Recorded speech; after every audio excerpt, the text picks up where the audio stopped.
Oh yeah, it's entirely possible. Thanks for watching.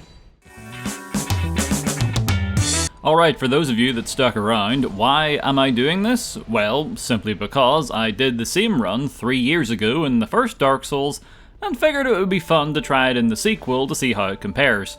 The major difference being this time is that unlike that game, my experience with Dark Souls 2 is nowhere near as great as the first. Pretty sure I can count the number of times I have finished this on one hand, and it is not close to 5. That's not to say I don't like the game. I do, just giving excuses for why I might suck is all. 2 points of interest for the run. First of all, you don't get the club with a starting class today, so I have a bit of running around to do before I can defend myself. And secondly, for some reason, I do not know why, I ended up making my character look like Homer Simpson and spent my time running around in his birthday suit. Does this mean this technically counts as a Homer Simpson run as well?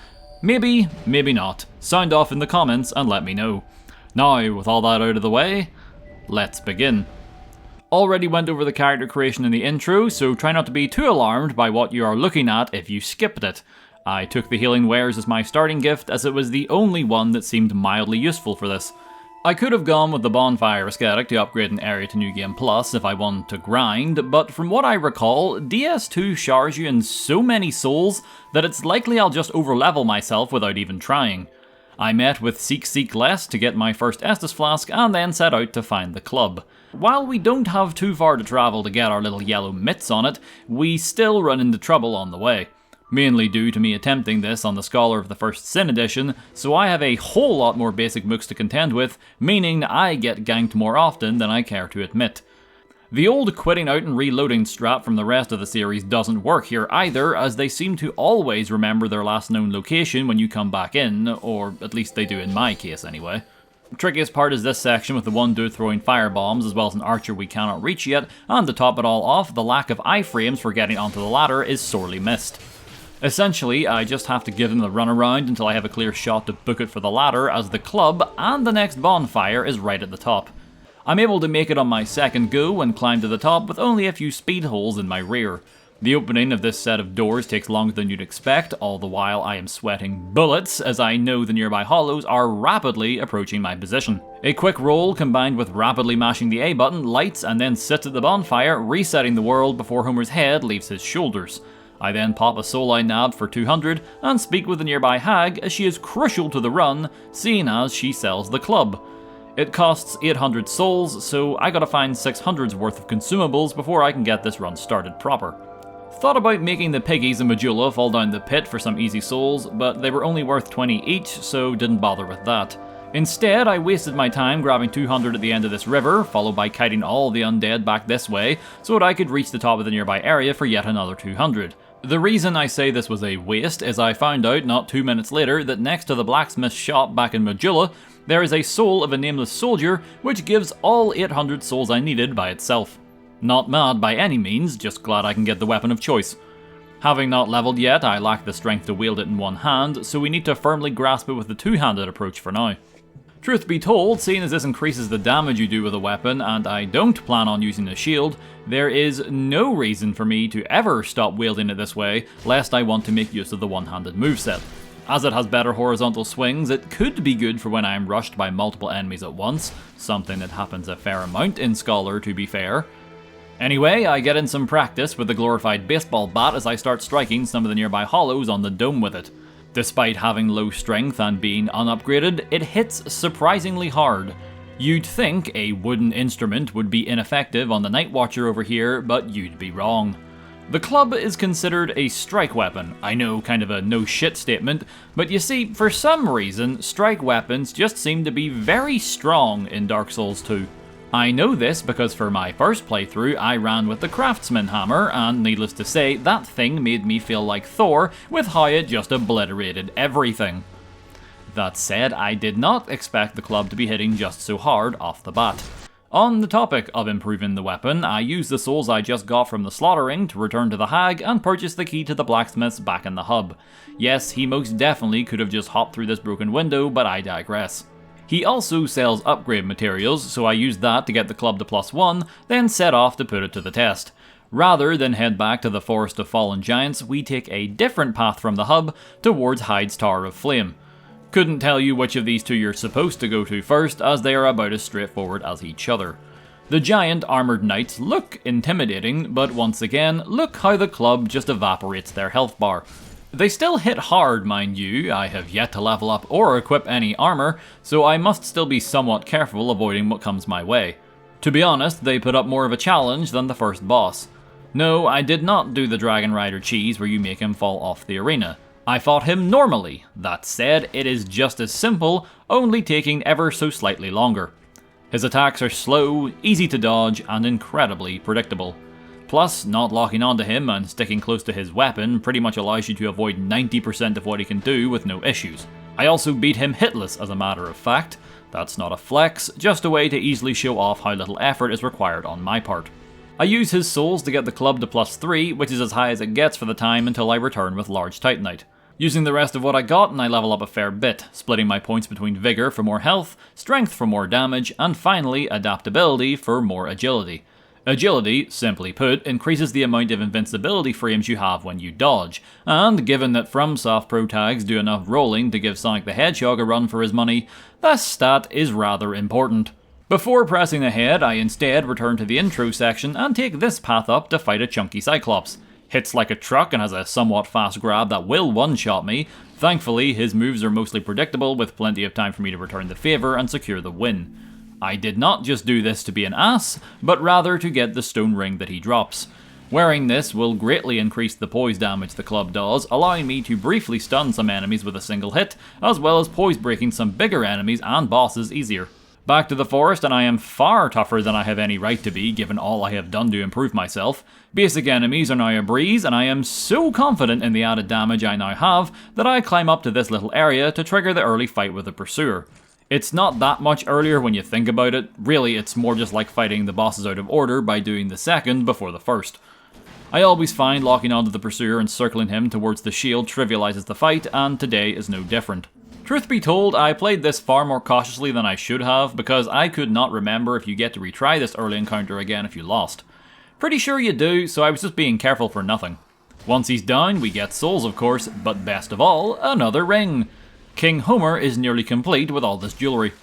The ring in question is simple yet effective. It increases physical damage. No reason to take this one off. Just beneath where we're standing, if we clear out the horde of hollow soldiers, we can enter a room to find both the life ring for more HP and a single large titanite shard. For those keeping track at home, that now gives us a +4 weapon. +4, before what is typically supposed to be the first boss. Good lord.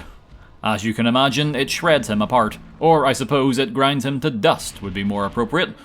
Also, if you're noticing the increased soul gains, that's because I spent enough money at the hag merchant that she gifted me the coveted silver serpent ring +1, which increases all souls gained from all kills. It being the +1 variant naturally makes it better than the base version of the ring, which I seemingly just completely skipped over. Never let anyone tell you that Dark Souls 2 isn't art. With the Pursuer long dead, I stroll through his empty arena and get taken away to the Lost Bastille. Opening the nearby chest gets us the dull ember, which, after channeling our inner Donkey Kong to open a nearby shortcut, we can hand over to Blacksmith McDuff to gain his services. To us, he's not much different than the previous smith, other than the fact he sells large titanite. Needless to say, I buy enough of these to get the wooden beating stick to +6. Chunks are all we need now, and truth be told, I know where there's a couple of them off the top of my head, so I abandon our adventures in the Bastille and run off to the shady woods to go and get them. The bloated tummy monsters try to gank me, but this is what I meant earlier about the club's one-handed moveset being ideal for crowds. I'm able to take them all out at roughly the same time this way. I keep pushing ahead, swatting them away like flies until I go too far and end up in Silent Hill. The path to progression is on the left-hand side, so it's hard to get lost knowing that. I do take a moment to have a conversation with the severed head though. Everyone needs friends after all. While traversing the rest of the fog, I get yet another ring that for all intents and purposes, you'll need to remove from me surgically, as there is no way in hell I am taking it off. I am of course referring to the Chloranthy ring +1. It increases stamina regen speed. Stamina is used for just about everything, so there's an argument to be made that this is the best ring I could possibly have right now. Back to what I'm here for, the first chunk is guarded by this ghostly NPC who is meant to trick you into thinking it's a vision of another player. I've played this game before, so I do not fall for its tricks. The only minor annoyance is you cannot lock onto them, so I need to be careful that I don't flash my cheeks at it and leave myself open for a backstab. After dealing with him, we open the chest and get a chunk and do a little victory run. With a +7, we are nearing the end of upgrades for the club, yet have barely made any real progress outside of that. So, let us fix that. Back to the Shaded Woods, we continue on to the next boss. Remember Quelaag from Dark Souls 1, the boss with everyone's two favourite features? Well, she's back, in scorpion form. And she uses magic now instead of pyromancy. It's very different, I assure you. Sticking close is the best way to deal with her. Outside of the fact I have a close range weapon, this will typically stop her from trying to cast spells, which would probably carve me a new one. Her melee attacks are simple enough to avoid, plus if she does any of the ones involving her two tails, she'll leave herself incredibly vulnerable afterwards for a beatdown. I lay on the damage so fast at one point I even caused her to recoil. Can thank the stone ring for that one. In doing so, I think I briefly knocked her out of her burrowing move as well. If I was smart, I would have capitalized on this opportunity to lay on more damage and possibly kill her, but this early on I was still taking things carefully, so backed off to heal instead, causing her to bury herself anyway. It's not a big deal to be fair, as after she emerges she leaves herself wide open yet again when letting off a spell, allowing us to close the gap and get the win. From here, we arrive at the doors of Pharos. Only two things of note for us today were this one chunk I found and the rat dog boss. So first boss death happens to this thing. Kind of. While yes, I do bite it in its arena, the real culprit of my demise is the 4 smaller rats he has as backup. They inflict toxic very quickly, and if that happens, it's almost always curtains, as it becomes difficult to fight them off, cure yourself and the Void King rat all at the same time. Second try and I switch over to the one-handed moveset, and in doing so manage to clear out 3 of the 4 rats before the big one joins the fray. I can then roll away to avoid his upcoming attack, and with the last mini rat in pursuit, I can turn to focus on him, splat him, and leaving just the boss. When it's down to the 1v1, it's a complete joke. Just stick close to his hind legs, attack when you can, and dodge if he looks like he's about to kick. The only weird thing here is that sometimes when he jumps away, it can damage you. A wonky hitbox in a Souls game. Perish the thought. Near the end, he barfs on me to try and break my equipment, but I finish him at the same time, so it ends up looking like the most embarrassing boss death animation ever. Sucks to suck, I suppose, but in other good news, Homer joins the Rat Covenant. Seems like more of a Bart thing, but it'll do. At the next area, just after the rat, I deal with these fancy gentlemen who I simply cannot hate due to their goofy running animation. Also encounter our first Mimic here. Doesn't offer much in terms of a reward for our build, but figured I may as well bring it up anyway. No idea why they crawl around on all fours this go around, but it certainly makes them more memorable when compared to the first game. Before making it to the next boss, I deal with some of the common rabble. Nothing too out of the ordinary, but as I found out, they have a chance to drop Titanite chunks. That is to say, I was lucky enough to get one this way. On the topic of the next boss, is it even fair to call it that? All it is a bunch of common enemies all shoved into a singular room. Sure, it's a mix of melee and caster types to keep you on your toes, but it's not a boss fight. Simply pummel one at a time and save the toughest for last. The cherry on top is backstabbing the Magus and utterly humiliating him after all is said and done. Hey, maybe a boring fight, but your reward for breezing by it is a goddamn Titanite slab. That, plus the chunk I picked up just beforehand, means all I need is 3 more chunks and I'll be able to max out the club. Well, wouldn't you know it, this very next zone has chunks all over the place. Totally not the reason I chose to come here first. Doesn't take very long to find the remaining 3, I quite literally get them all, plus another slab from this single pickup, and the instant I do, it's back to Majula to get a +10 club. It now has an S scaling in strength, so the damage is about to get absurd. Also double down on this by putting another 5 levels into strength. About to start hitting like a freight train, and what better way to demonstrate this increase in power than taking out one of the game's major bosses.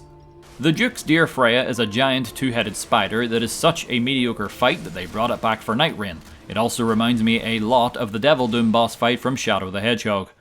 You can only hurt the spider by whacking one of its 2 heads, so options are a little limited about when you can deal damage, but that's a good thing in my mind. Makes the boss a bit more unique, and considering it's longer than normal cooldowns, it stops this bug from being squashed in less than 30 seconds.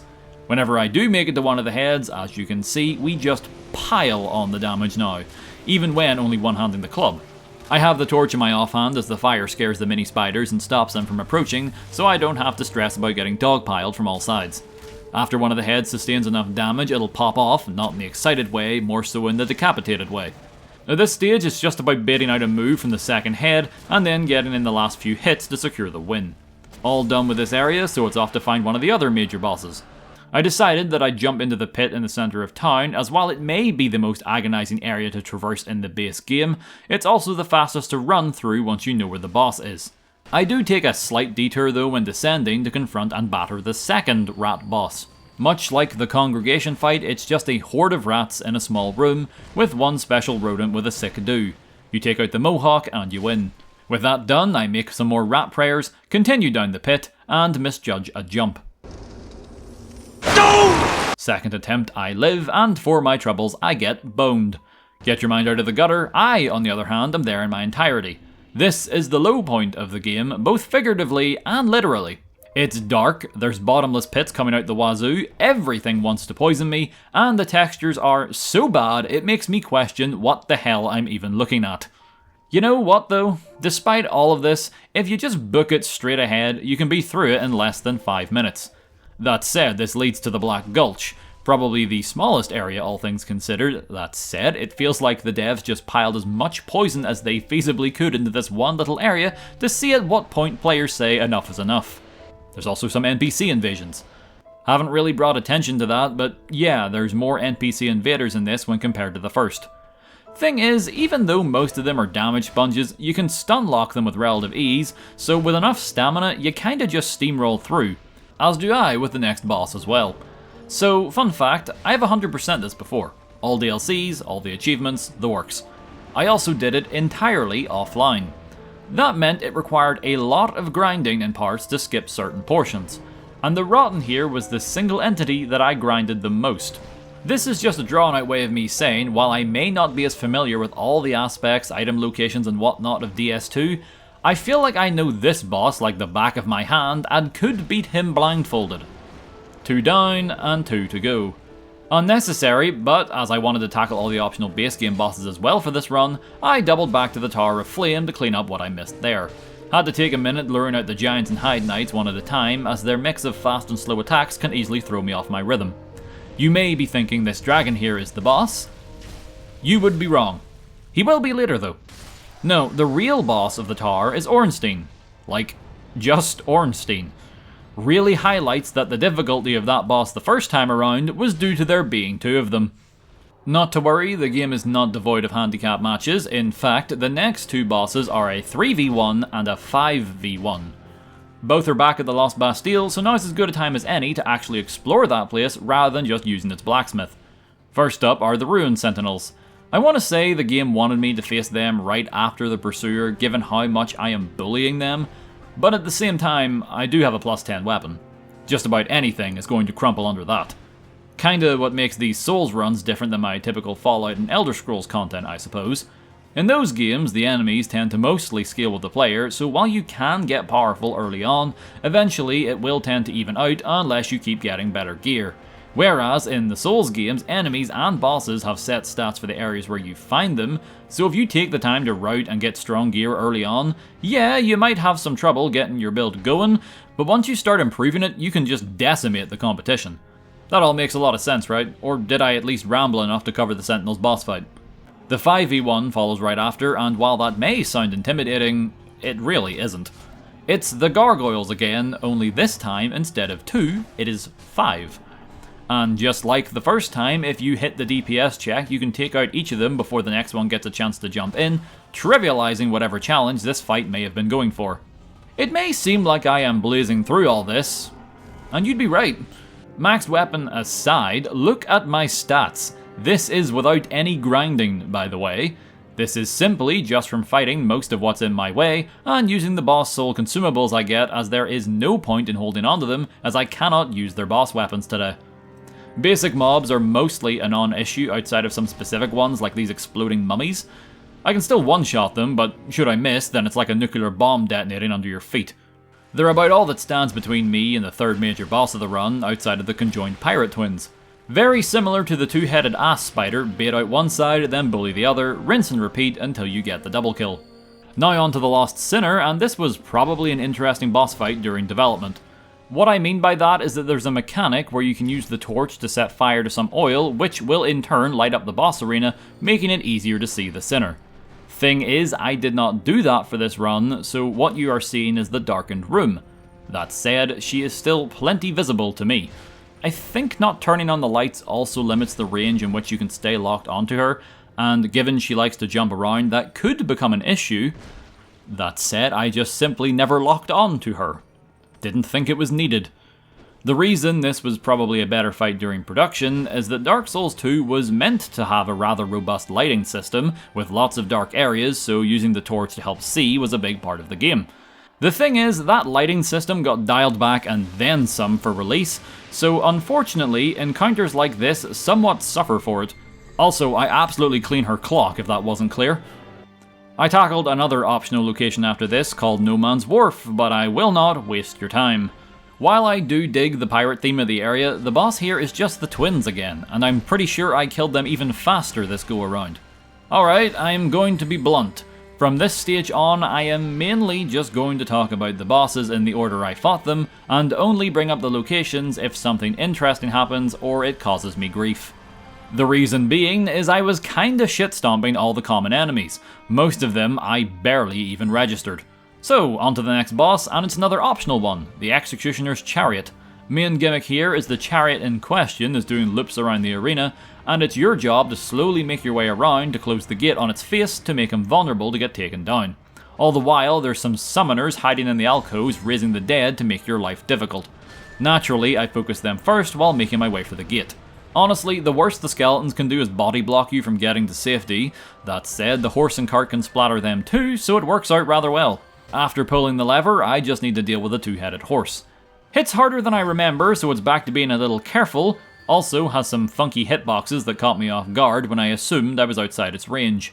Other than that though, I just try and stay to the side and pummel when needed. Skeletons are clearly the hot new thing, as the next boss is just a whole heaping of them in a single room. Getting some deja vu here. Minor difference is it starts with 3 specific skeleton lords, then each time you defeat one of them, they spawn in a bunch of the common types, be they normal, dual wielders, or the bone wheels. Thing is, skeletons are very susceptible to striking weapons, so...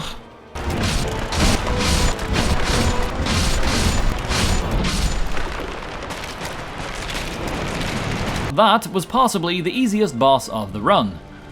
Or it was for about 5 minutes until I made my way through poison area number 2 and came face to face with Jabba the Hutt. This isn't a fight, this is the equivalent of walking into your back garden and beating up the first slug you find with a stick. Look at him, he struggles to even move, let alone fight back. Honestly, this feels like more of a mercy killing. Next up is Medusa. I know it says Mytha, but that's just Medusa from the famous 2008 Xbox Live Arcade classic Castle Crashers.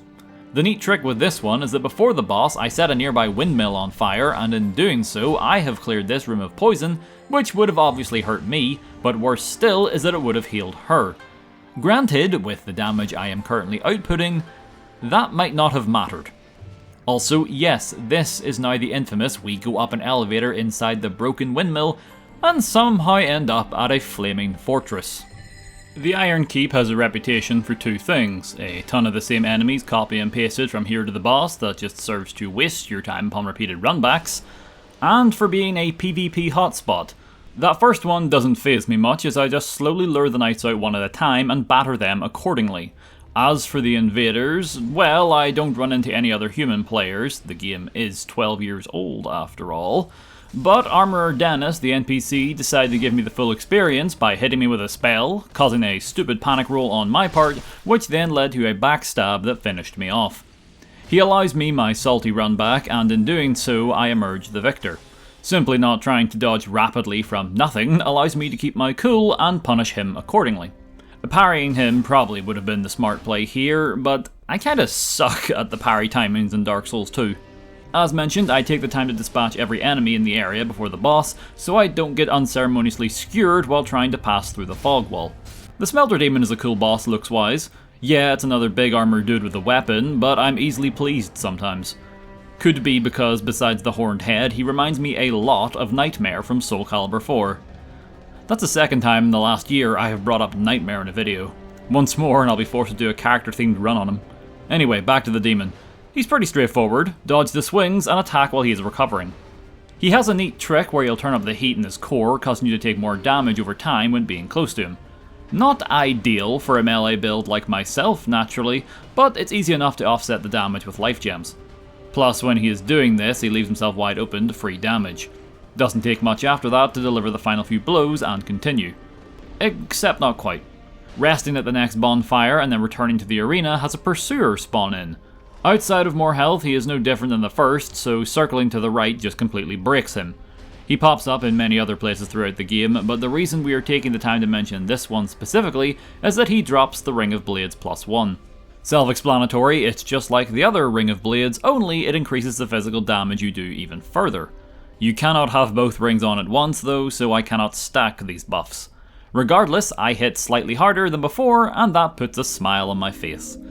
Not that it was needed, as the main boss of this path, the old Iron King, is a joke. He is big, slow, and for some reason, after slamming his fists down, he just leaves them there for a few seconds, allowing you to easily break all of his fingers. He only managed to land a single attack on me during the fight, and even then, he lingered for so long after the fact that I was able to get up, walk over, and get the last of the damage on him to finish him off. The bonfire next to the boss arena then explodes, revealing Mr. Krabs' appetizer is here to give me crucial plot details. Things then focus up and become more linear from here until the end. I used to say that that was the end of the first half of the game, but considering this whole run took me just under 7 hours, and there is only a little over 2 left, it's more like we have reached the final third. Drangleic Castle is cool visually, always a sucker for when rain comes in to set the mood, given that's everyday life in Northern Ireland, but as for what we face here, it's more of the same. Not just the normal mooks running amok, even the first boss here is just the Dragon Rider again, only doubled. One is the exact same as before, and the other is up top with a bow. The main one knocks him down almost immediately, and as it turns out, the ranged one's armor is just for show, as he seemingly has even less health than the very first one we fought back at the beginning. After he's down, it's just circle, strike, and move on. Obligatory Metal Gear Solid reference. Oh, would you look at that, another big dude in armor. Granted, I give the Looking Glass Knight somewhat of a free pass, given that he's more aggressive than any other one so far, and even actually punishes me for trying to heal in his face. He also has a cool mechanic where he can plant that big mirror shield of his into the ground and summon either an NPC invader to help him out, or even another player if they're nearby. Sadly for him though, that gimmick is rarely seen in all its glory due to a mix of a long time to activate and him usually not trying to do so until he's low on health. Typically, from my own experience, with today being no different, I tend to kill him while he is attempting the summon. He's a boss that really benefits from the increased health he has in the New Game Plus and onwards. Next up is the Shrine of Amana. Even just saying that probably sent a shiver down a few people's spines. It's similar to the Iron Keep, with how many enemies are plastered all over the place. Only difference is this time most of them are sorcerers with impeccable aim who start pelting you with spells once you're in their line of sight. If you try to rush this, 9 out of 10 times you will die. So I opt to not even attempt that and instead very slowly and methodically make my way through, killing everything that moves. While the casters are the main problem, they aren't the only thing here. We've got more melee fighters that like to book it straight for you. Best way I found is to aggro them and try to lure them away from the casters, cause if one of their spells hits and staggers you, no doubt the knights will take the opportunity to lay on the big damage. The one saving grace here is that there's a bonfire near the end of all this right before the boss, so while it may test your patience clearing the whole zone, it's worth it in the end in that you don't need to go through it again. Demon of Song, Seaman of Dong, the Foreskin Frog, whatever you want to call him, is a cakewalk. Gives me Pinwheel vibes and how underwhelming he is when compared to what you had to do to get here. We are now done with the shrine and can make our way for the crypt. Interesting gimmick of not using your torch lest you piss off the locals, as well as the bells in the area that, when rung, will summon these Grim Reaper looking phantoms to spawn in and mess up your day. One of the few areas where actually running through is almost advised because of it. If you just sprint to the finish, you don't have to worry about clearing out everyone who may or may not ring the bells, as you'll be long gone by the time the ghosts start looking for you. Velstat the Bellstat now, and we can add yet another to the pile it seems. I'd like to stress that I do not necessarily hate that a lot of the bosses fall into a similar visual design archetype. It's more so that once you know of that complaint, it's hard to not see it. Most of them really do just be big armoured knights. I also feel I cannot complain too much, seeing that when given the option most times, I too make my characters heavily armoured two-handed warriors or some variation on that. As for this boss, it's easy enough, just roll through his big horizontal swings and try to keep near his back. Has one move where he fires off some dark magic looking projectiles like a shotgun blast, and if memory serves, that can one-shot you, but when I see him preparing to do that, I just run to get out of the blast zone. Once defeated, we move into the next room to find the king of the land, Vendrick, naked and just shuffling in circles. I pay him no mind for the time, and instead swipe the nearby king's ring. It's effectively just a key that will let us open some doors to progress to the end of the game. Remember the appetizer? Well, we have made it to his keep. Outside of a giant basilisk, which is kinda funny looking, and more chunky cyclopses, there's not much going on here. The boss of the zone is that dragon from before, you know, the one from before Ornstein.